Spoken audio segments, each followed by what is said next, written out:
Assalamualaikum warahmatullahi wabarakatuh. Semangat pagi anak-anakku sekalian. Selamat bertemu kembali dengan Ibu di pelajaran kimia tentunya. Ya. Mudah-mudahan kalian semua ada dalam keadaan sehat walafiat, selalu ada dalam lindungan Allah Tuhan yang Maha Kuasa. Kemudian kalian tetap bisa belajar dengan nyaman, dengan sabar, dengan ikhlas tentunya, sehingga apa yang kalian pelajari bisa bermanfaat. Ya. Baik, sebelum kita membahas materi kali ini, ada baiknya kalian berdoa dulu ya. Bismillahirrahmanirrahim. Ya, baik anak-anakku sekalian, pada kesempatan ini Ibu akan membahas latihan soal sel volta dan sel elektrolisis ya. Untuk kali ini mungkin membahas latihan soal sel volta saja dulu ya. Teorinya sudah kalian pelajari dari video yang sudah Ibu share, kemudian hasil literasi kalian dari buku paket maupun dari modul pengayaan ataupun dari sumber lainnya. Dan juga tentunya kalian sudah melakukan kegiatan praktikum di rumah ya. Terima kasih anak-anakku, kalian hebat ya, melakukan kegiatan praktikum secara mandiri di rumah. Ada yang bersama bundanya, bersama adiknya, ada yang bersama juga ayahnya ya. Ibu merasa senang dan bangga ya dengan kalian. Dan hasil diskusi kalian selama ini Ibu nilai cukup bagus ya, aktif ya. Bagi yang belum aktif, Ibu harapkan di kesempatan yang lain kalian bisa aktif belajar dengan baik tentunya ya. Kemudian laporan dari hasil praktikum juga hebat-hebat, Ibu lihat ya. Mungkin hanya ada sedikit koreksi saja ya di bagian tentang reaksinya ya, reaksi sel voltanya. Baik, untuk lebih memahami lagi apa yang sudah kalian pelajari, kita mulai dengan membahas latihan soal sel volta ya. Baik anak-anakku sekalian, kita mulai mengerjakan latihan soal sel volta ya. Nomor 1, diketahui potensial reduksi elektroda dari ion Al3+ plus 3 elektron menjadi Al, E0-nya minus 1,66 volt. Kemudian larutan ion Cu2+ plus 2 elektron menjadi Cu. Ya, potensial reduksinya atau E0-nya sama dengan positif 0,34 volt ya. Nah, pertanyaan yang pertama, tentukan katode dan anodenya ya. Nah, dari harga potensial reduksi ini ya, mana yang akan bertindak sebagai katode? Di katode itu terjadi reaksi reduksi, tentunya yang memiliki harga potensial reduksi yang lebih besar. Nah, kita lihat di sini potensial reduksi Cu lebih besar daripada potensial reduksi Al ya. Jadi potensial reduksi Cu lebih besar daripada potensial reduksi Al. Jadi yang lebih besar tentunya akan lebih mudah dioksidasi, direduksi, maka dia bertindak sebagai katode ya. Sedangkan yang lebih kecil Al di sini potensial reduksinya dia bertindak sebagai anode. Jadi jawaban yang 1A ya, katodenya Cu, kemudian anodenya Al ya. Nah, kemudian pertanyaan yang B, gambarkan rangkaian selnya. Nah, dengan mengetahui katode dan anodenya, maka kalian bisa menggambarkan rangkaian sel voltanya ya. Kita gambarkan di sini ada 2 bejana ya, terdiri dari anode dan katode. Misalnya di sini anodenya ya, kita simpan di bejana yang ini ya. Nah, ini Al ya. Kemudian di sini katodanya tadi Cu ya. Nah, kemudian antara anode dan katoda ini dihubungkan dengan kawat. Kemudian nanti untuk mengukur potensial listrik yang dihasilkan, kita ukur dengan menggunakan voltmeter ya. Nah, kemudian ini dihubungkan dengan jembatan garam ya. Anoda tadi Al ya. Al tadi akan mengalami oksidasi ya. Nah, ini biasanya dilarutkan ke dalam larutan elektrolit, misalnya aluminium sulfat. Berarti dia mengandung ion Al3+ dan ion sulfat SO4 2-. Begitupun katoda. Ya, Cu akan dicelupkan ke dalam larutan elektrolit, misalnya larutan tembaga 2 sulfat, berarti mengandung ion Cu2+ dan ion SO4 2-. Ya. Nah, Al sebagai anoda tempat berlangsungnya reaksi oksidasi. Oksidasi adalah peristiwa pelepasan elektron. Ya. Nah, karena elektron ini bermuatan negatif, berarti anoda ini sebagai sumber elektron ya. Jadi anoda ini merupakan elektroda negatif. Dan elektron yang mengalir ini akan ditangkap oleh katoda, ya, yaitu oleh ion Cu2+ ya menjadi Cu. Nah, ini gambaran rangkaian sel volta ya. Nah, potensial listrik yang dihasilkan ini tidak lain adalah aliran elektron dari anoda ke katoda ya. Nah, kemudian pertanyaan berikutnya yang C, tuliskan reaksi selnya. Reaksi selnya tadi pada anoda Al berubah atau teroksidasi menjadi Al3+ dengan melepaskan 3 elektron ya. Nah, pelepasan elektron berarti dia mengalami oksidasi ya. Kemudian pada katoda, tadi anoda merupakan elektroda negatif, katoda merupakan elektroda positif. Terjadi reaksi reduksi Cu2+ menangkap 2 elektron menjadi Cu ya. Nah, ini logam aluminium padat berubah menjadi larutan. Kemudian ini larutan, ion itu berarti larut dalam air ya, berubah menjadi logam Cu, logam padat. Karena Cu2+ ini menangkap elektron, berarti dia mengalami reduksi. Ya. Nah, ini reaksi setengah sel di anoda dan reaksi setengah sel di katoda. Kalau dijumlahkan, ya, berarti ini merupakan reaksi selnya. Nah, sebelum dijumlahkan, kita lihat dulu jumlah elektron yang diserah terimakan ini harus sama, ya. Maka ini kalikan 2, kali silang ya. Yang ini berarti dikalikan 3. Jadi jumlah elektron yang diserah terimakan akan sama, 3 kali 2, 2 kali 3, itu 6 elektron. Maka bilangan pengali ini sebagai koefisien, ya. Jadi 2Al padat plus 3 Cu2+ larut ya berubah menjadi 2Al3+ larut plus logam Cu mengendap ini ya padat. Nah, ini reaksi selnya merupakan reaksi redox. Ya, kemudian pertanyaan berikutnya, tuliskan notasi selnya ya. Nah, reaksi sel ini bisa disingkat ya dengan notasi sel, yaitu di anoda terjadi oksidasi, Al berubah menjadi Al3+, jadi dipakai tanda garis lurus aja ya. Kemudian antara anoda dan katoda ini dipisahkan dengan jembatan garam. Kemudian kita tulis reaksi reduksi di katodanya, Cu2+ berubah menjadi Cu. Itu notasi selnya. Ya, berikutnya yang E, tentukan potensial selnya.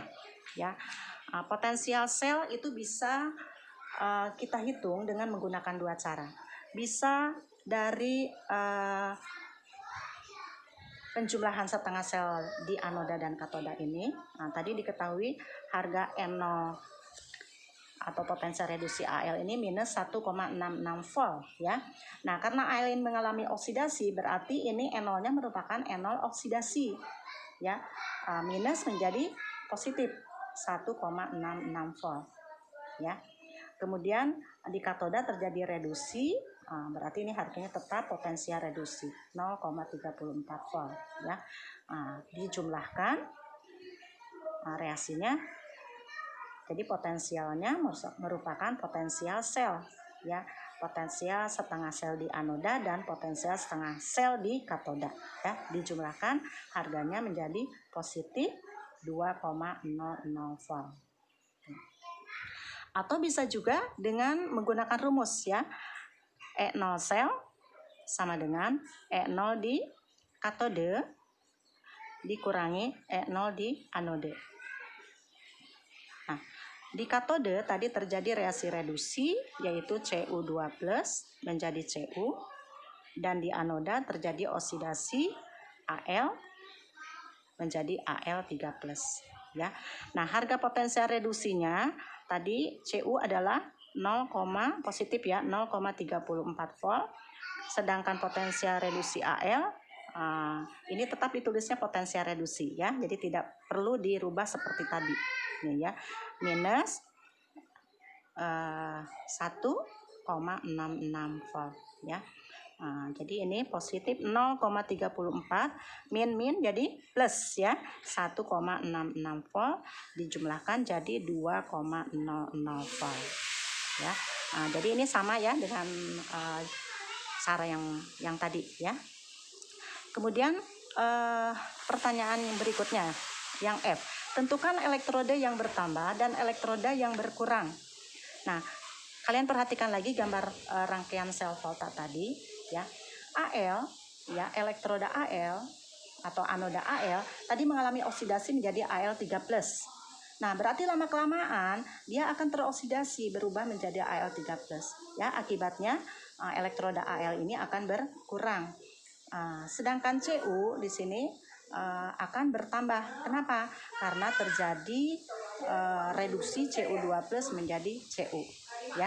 Jadi katodanya makin bertambah, anodanya makin berkurang ya. Jadi di sini jawabannya elektroda yang bertambah adalah Cu dan elektroda yang berkurang Al ya. Kemudian yang pertanyaan berikutnya, tentukan larutan yang makin pekat dan larutan yang makin encer. Nah, tadi pada anoda Al mengalami oksidasi menjadi Al3+ ya. Akibatnya ion Al3+ di anoda ini akan bertambah. Ya, kalau bertambah berarti dia makin pekat larutannya atau konsentrasinya makin besar ya. Nah, sedangkan di katoda ion Cu2+ tadi tereduksi menjadi Cu kan ya. Maka ion Cu2+-nya ini akan berkurang, akibatnya larutan menjadi encer. Jelas ya nak ya. Jadi di sini larutan yang makin pekat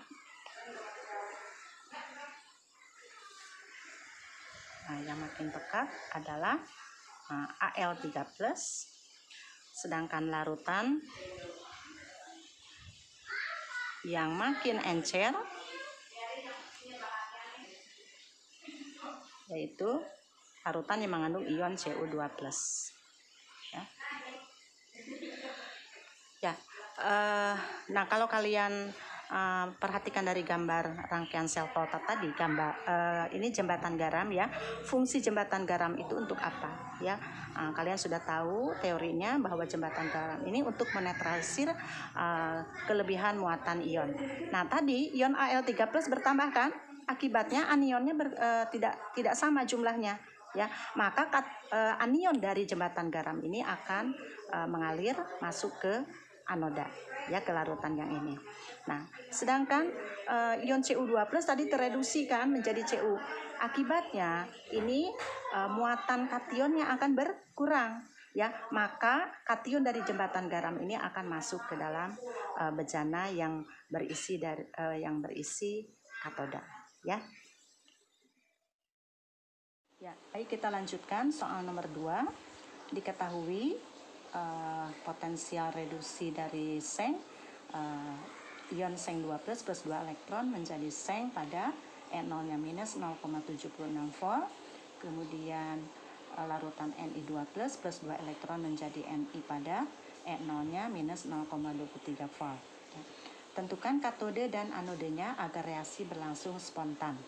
Kemudian tentukan potensial selnya. Nah, dengan melihat harga potensial reduksi standarnya, ya, kita bisa menentukan mana katode dan mana anode. Ya, kalian masih ingat tadi seperti membahas soal nomor 1 bahwa di katode itu terjadi reaksi reduksi. Nah, dengan melihat harga potensial reduksi, ya, maka yang lebih besar potensial reduksinya dia akan lebih mudah direduksi. Tempat berlangsungnya reduksi adalah di katode, ya, dan sebaliknya yang memiliki potensial reduksi lebih rendah atau lebih kecil, maka dia akan mudah dioksidasi. Tempat berlangsungnya oksidasi adalah di anode, ya. Jadi di sini bisa dilihat harga potensial reduksi Ni lebih besar daripada potensial reduksi seng. Maka Ni di sini bertindak sebagai katode dan seng bertindak sebagai anode, ya. Jadi untuk jawabannya yang A, ya, katodenya adalah Ni, anodenya Zn atau Zn, ya. Kemudian pertanyaan berikutnya, tentukan potensial selnya. Nah, kalian bisa langsung menggunakan rumus E0 sel sama dengan E0 di katode dikurangi E0 di anode, ya. Nah, tadi katodenya adalah Ni, ya, di mana harga potensial reduksinya adalah minus 0,23 volt dikurangi di anode adalah seng, harganya minus 0,76 volt, ya. Tinggal dihitung saja, 0,23 ini minus berarti jadi plus, ya, plus 0,76 volt. Diselesaikan harganya menjadi positif, ya, positif 0,53 volt. Nah, karena harga N0 selnya ini lebih besar daripada 0 atau positif, maka reaksi berlangsung spontan. Baik anak-anakku sekalian, kita lanjutkan soal nomor 3, ya. Latihan soal nomor 3. Salah satu cara pencegahan korosi pada besi yaitu melapisi besi dengan logam tertentu. Ya, diketahui larutan Fe2+ plus 2 elektron menjadi Fe, E0-nya di sini minus 0,44 volt. Kemudian ion seng plus 2 elektron menjadi seng, potensial reduksinya minus 0,76 volt. Kemudian Sn2+ plus 2 elektron menjadi Sn padat, ya, potensial reduksinya minus 0,14 volt, ya. Nah, pertanyaannya, metode mana yang lebih baik, melapisi besi dengan zinc atau timah, ya. Kemudian jelaskan alasan pemilihan metode tersebut. Nah, kalian bisa menjawab pertanyaan tersebut dengan melihat harga E0-nya, ya, harga potensial reduksinya. Di sini yang harus dilindungi atau dilapisi oleh seng atau timah adalah besi, ya. Besi ini mudah mengalami korosi, ya. Korosi itu adalah besi mengalami oksidasi, ya, di udara dengan oksigen menghasilkan Fe2+, ya. Sedangkan besi tersebut banyak sekali manfaatnya, ya, digunakan dalam kehidupan sehari-hari. Ya, oke. Kita lihat dari harga potensial reduksinya. Nah, berarti Fe ini dia harus bertindak sebagai katoda, ya, sebagai katoda. Nah, tentunya yang sebagai anoda adalah yang memiliki potensial reduksinya lebih kecil daripada Fe. Nah, kalau kita tentukan timah di sini, timah memiliki potensial reduksi minus 0,14 volt. Dibandingkan dengan potensial reduksi Fe, ini harganya lebih besar. Oke, ya. Nah, kalau kita lihat di sini potensial reduksi zinc, ya, minus 0,76 volt. Jadi ini lebih kecil potensial reduksinya dibandingkan dengan Fe. Maka seng ini adalah sebagai anodanya. Ya. Nah, jadi jawabannya yang A. Nah, metode mana yang lebih baik, melapisi besi dengan zinc atau timah? Jawabannya adalah zinc. Ya, nah tadi alasannya karena potensial Fe lebih besar daripada potensial reduksi zinc. Ya. Nah, kemudian B, jelaskan alasan pemilihan metode tersebut. Ya, jadi ini tadi sudah terjawab ya. Alasannya adalah harga potensial reduksi Fe ini lebih besar daripada E0Zn. Jadi Fe di sini sebagai katode, ya, Zn sebagai anode. Ya, jadi untuk latihan soal sel volta, ya, Ibu rasa cukup 3 soal saja ya anak-anak. Nanti kita lanjutkan membahas tentang latihan soal sel elektrolisis.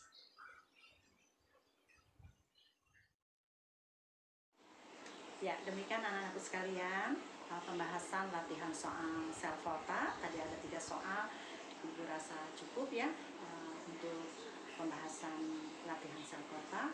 Mudah-mudahan kalian bisa pahami dengan baik dan kalian bisa mengerjakan latihan-latihan soal yang ada di buku pegangan kalian, baik itu buku paket, kemudian modul pengayaan, ya, ataupun kalian mendapatkan soal-soal dari sumber lainnya, ya.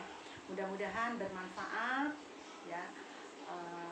Sampai jumpa nanti di pembahasan latihan soal sel elektrolisis, ya. Baik anak-anakku sekalian, mudah-mudahan kalian tetap sehat, ya, tetap jaga protokol kesehatan, ya.